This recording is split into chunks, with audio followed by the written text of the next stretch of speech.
Om Namo Bhagavate Ramakrishnaya. Lessons for Life from Swami Jagadatmananji's inspiring book Learn to Live, Volume 2, Chapter 2, Love, the Great Wonder. Here in this episode, Divide and Rule Policy of the Britishers, Swami Jagadatmananji has discussed the root cause of unrest and lack of unity in the Hindu society. Now let us listen to his words on this subject. Even educated people and leaders in India do not seem to know that a very careful scheme was designed by the British rulers to undermine unity among Indians. In his History of Freedom movement in India, Tarachand quotes from a letter written by Mr. Wood to the then Viceroy Elgin.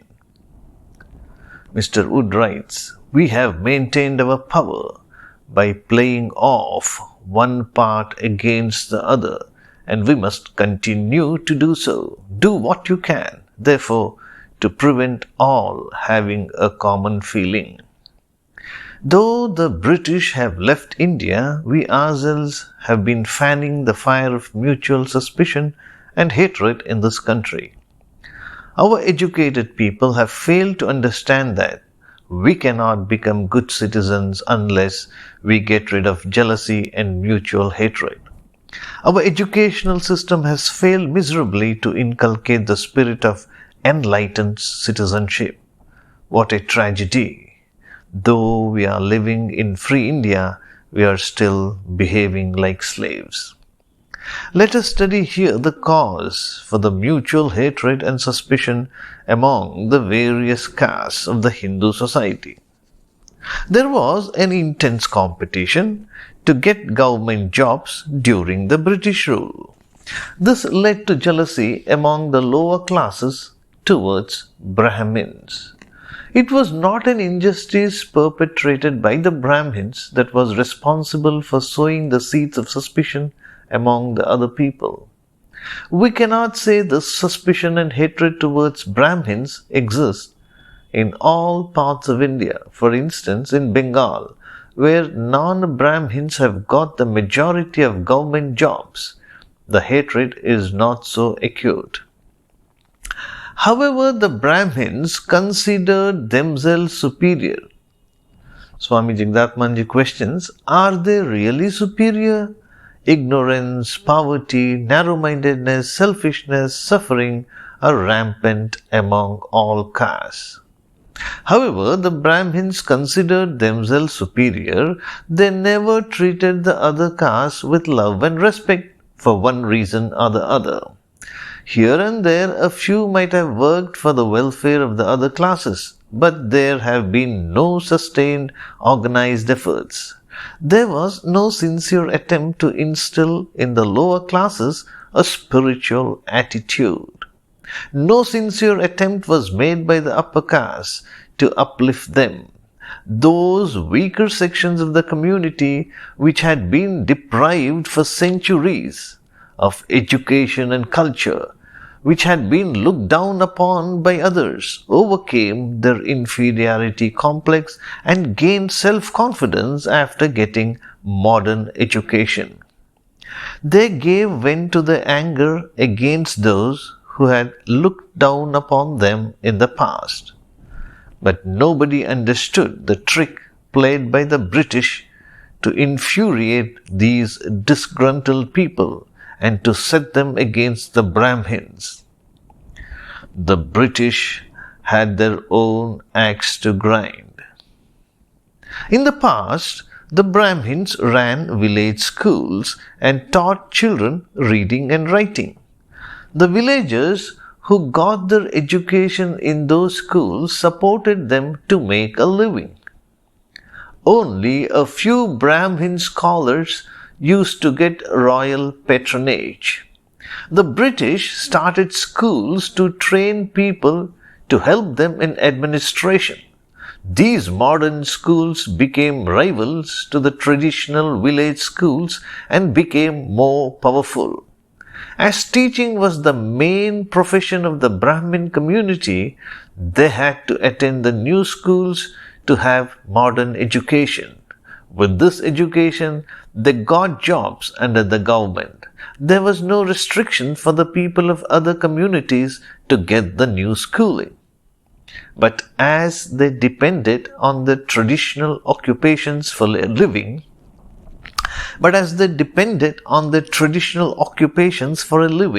they did not pay attention to the modern education. They were also not prepared to give up their moorings and move to far-off places for the sake of a job. Gradually, the Brahmins came to occupy important posts in the government. They got good salaries and respect. Their children, armed with modern education, and started talking in terms of fighting for independence and driving away the British. The British knew how to meet this challenge. They started telling the lower castes, "You see, these Brahmins have monopolized all the government posts.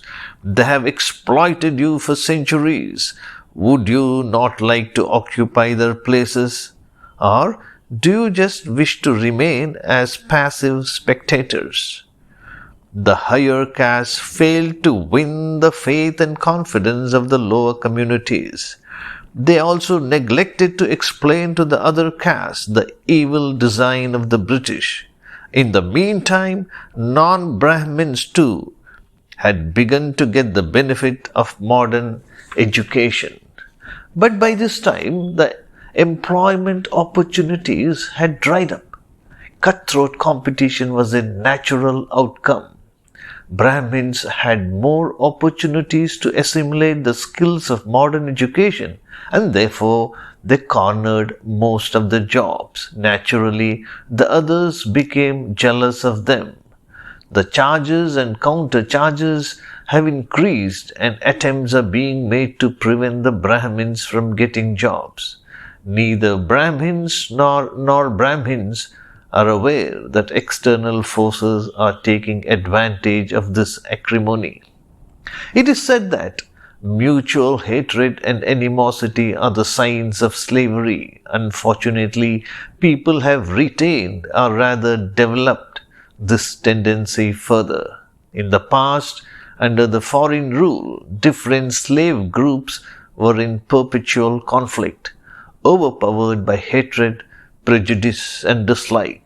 Sadly, this tendency even today shows no signs of abating. In any society, if the developed communities do not try to promote the welfare of the weaker communities, they dig their own grave. Did the Brahmins who succeeded in getting employment through competition really become happy? For the sake of their living, they left their moorings, drifted from place to place, lost their traditional spiritual pursuit, earned the ill will of other communities, and started getting anxious about the fate of the children. Following the path of the Western countries, Indians today have necessarily adapted themselves to competition. But if they try sincerely, it will not be difficult for them to reduce the intensity of the ill will.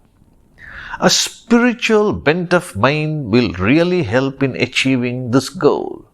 Forming groups, developing group identity is almost a law of nature. But if we sow the seed of hatred, it will lead to all-round destruction. Almost all religious communities have many groups and subgroups amongst them. Even amongst Christians, there are about 250 groups and subgroups. So are there groups among Muslims. In the workaday world, in the political world, splitting into small groups and parties is a natural phenomenon. This may even be necessary, but group consciousness should never deteriorate into ill will towards other groups.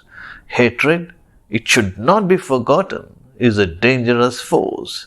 To promote understanding and amity, members of each group should try to recognize and highlight the special qualities and virtues of the other groups. the drawbacks should not be magnified and exaggerated. Otherwise, this act of sin will lead to great harm. Om Shanti Shanti Shanti Harihi Om Tat Sat Shri Ramakrishna Arpanamastu.